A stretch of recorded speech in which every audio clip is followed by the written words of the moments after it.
My guest today is Annette Fazio, and Annette is of 10 million plus women who own businesses. She became one of the elite 3.5% that were able to take their business over the $1 million mark. She has common sense wisdom along with infectious, quick witted humor. She dazzles audiences with her astonishing story of how she took four no's and turned them into absolutely's. She did what some experts call the impossible with no business experience, no industry knowledge, no culinary training, and no money, and created a business, Fazio's Restaurant, and grew it to an award winning icon. So, welcome, Annette. Thank you, Gail, and thank you for having me on your show. It's an honor. I'm delighted to have you, and so with so many of my guests, I know them personally, and I know Annette, and you've just written this book called "Finding the Leader Within." And so, what made you do this after all these years? And especially, I mean, your career was the restaurant business, and now you're writing this book. So, what motivated you to do this? Well, a little bit of insanity. And it really started at the 10-year anniversary of 9/11 when my chef decided to go back. He wanted to go back and cook them another meal because that's how we got to know them to begin with. We went to their firehouse and we fed them after 9/11. And so it was in my heart. I mean, all of a sudden, I just had this desire to write this book, which I had never done before and didn't think it was even possible. And so I wrote a paragraph, literally, I wrote a paragraph, and then a friend helped me break down the sentences in the paragraph, and the book kind of grew. And yet I got to know the firefighters even better after that. So, was the purpose in writing this particular book how the people on 9/11 led within themselves, or what was the purpose of that? Actually, the purpose was to use the firefighters as an example, as they're ordinary people that do extraordinary things. And people in general, and you're an ordinary person. Well, not really, but you know, you do extraordinary things that you might not feel are extraordinary. You might feel, well, anybody can do that. But in fact, that is not the case. People do not honor the extraordinary things that they do. They overcome, circumstances and move forward with their lives. And that was really the purpose, to use the firefighters as an example. And there are other stories in there too, as an example of just regular folks that stepped up to the plate and did extraordinary things. And that's what I really want, you as the reader to relate to and have it, nudge your, some of the amazing things that you might have overcome that you don't even realize are amazing. Well, it's true. I mean, a lot of people say that to me. They'll say, well, yeah, sure, you could do it, or yeah, you could do it that way. And I don't even think about it because to me, it's like, well, yeah, anybody can do this. But um, what do you think that the efforts that you've made with this book will make a difference, or that the contribution that you're doing with this will matter a great deal to people? I really would like to see people honor who they are and what they're capable of.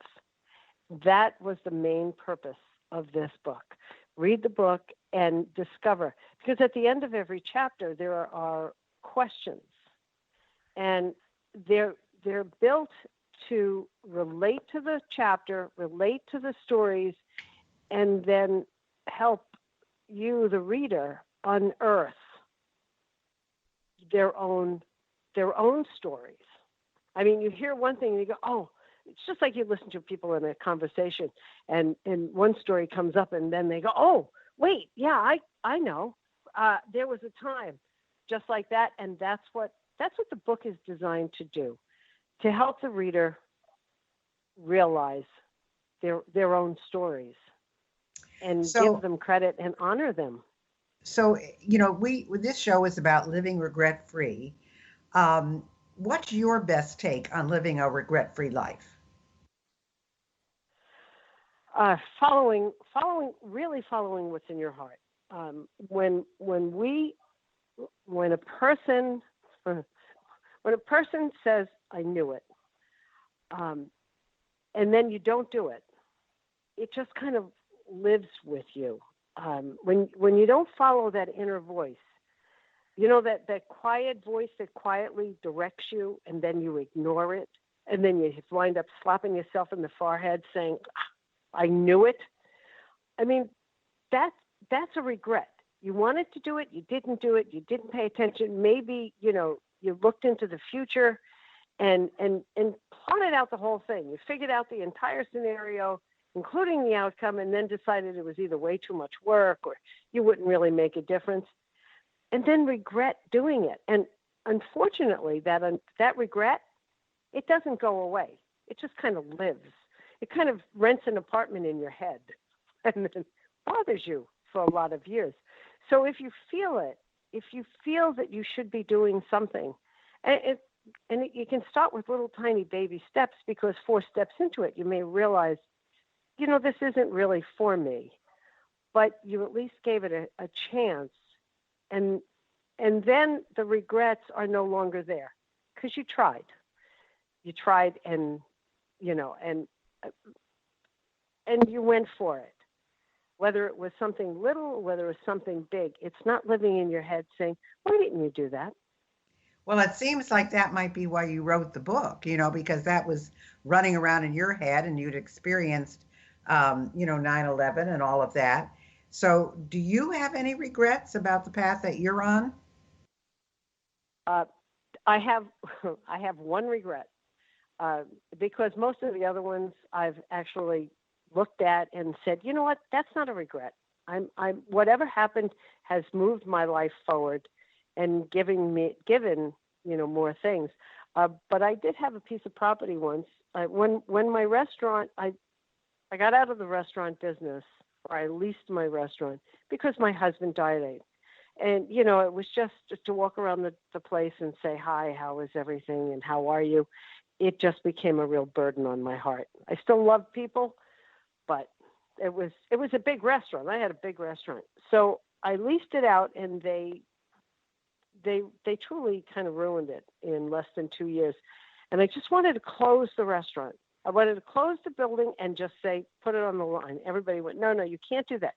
You can't do that. Won't be able to sell it if you don't, if you don't have a going concern." And instead of listening to my heart, I listened to other people and wound up literally going through my savings and then I experienced breast cancer. I just had the best time, while it was happening, when really I could have just closed the building, followed what was in my heart.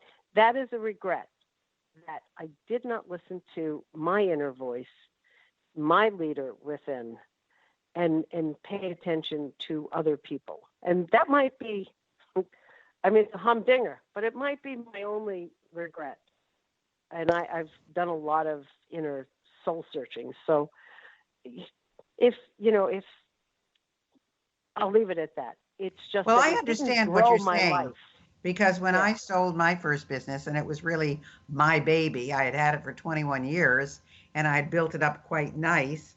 And a larger concern came along and bought it and changed everything I did. Basically, they saw this one little girl doing all of this. So what if they brought all these corporate policies in?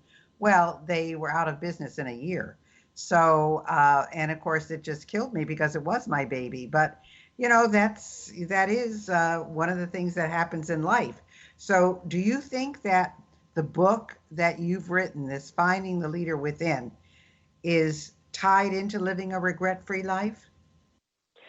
Yes, I do, because it truly does walk you through who you are and hopefully gives you, the reader, a confidence to trust that small voice that's really knocking on the inside of your head saying, this is the direction. This is your direction. And that's the only way you can live regret free. You have to move forward, do what's in your heart, know you gave it the best, and move and go and move on and do it. I mean, writing this book really did scare me.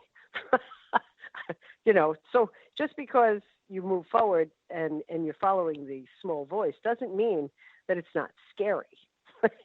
But it does mean that you don't look back and wished you had. I mean, I think that's really what regrets boil down to. I wished I had done that. And now you're sorry you didn't. And I don't want to, I made a decision, and hopefully this book will help the readers make a decision to go, nope, I'm going to at least try it, and then live regret free. So how did writing the book change you? And what's the most burning point that you want the audience to leave with? Well, it changed me. It changed me because it made me really go, if this was my purpose, I had to go back in and look at my own stories. And I was surprised. Even now I go back into the book and look and go, no kidding. So it changed me because from a deeper level, I discovered who I am. And probably the biggest point that I want the readers to understand is that we all have a version of a burning building. We all have our own version of a burning building. If going through a divorce is a burning building, only going through a burning building would be a lot shorter. It's a traumatic experience.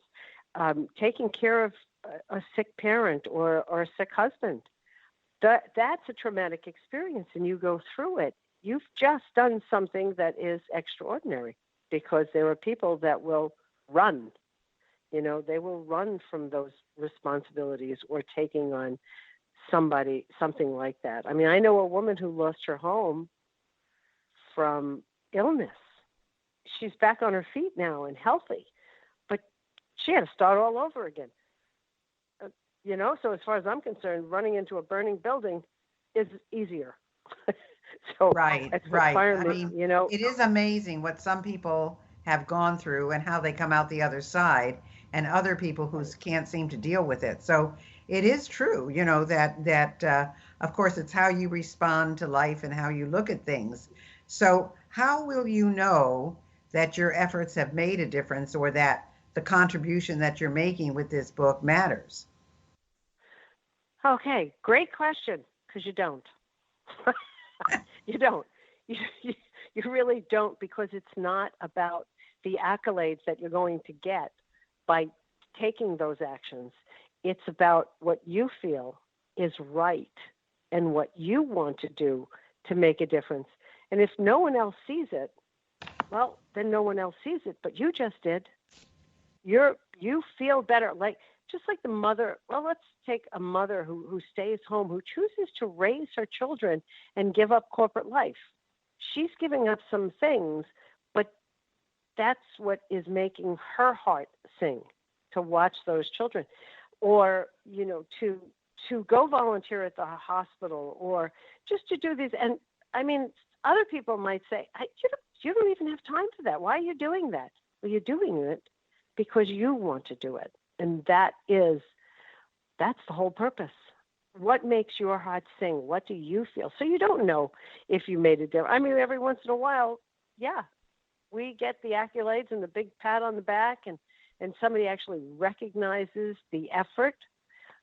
The worker that steps up and helps his fellow worker without getting the raise, that person just made, him or her just made that workplace a nicer, easier, friendlier place to be. Maybe nobody notices, but the atmosphere just changed. And the person who stepped up, did that. So you don't know. You don't know.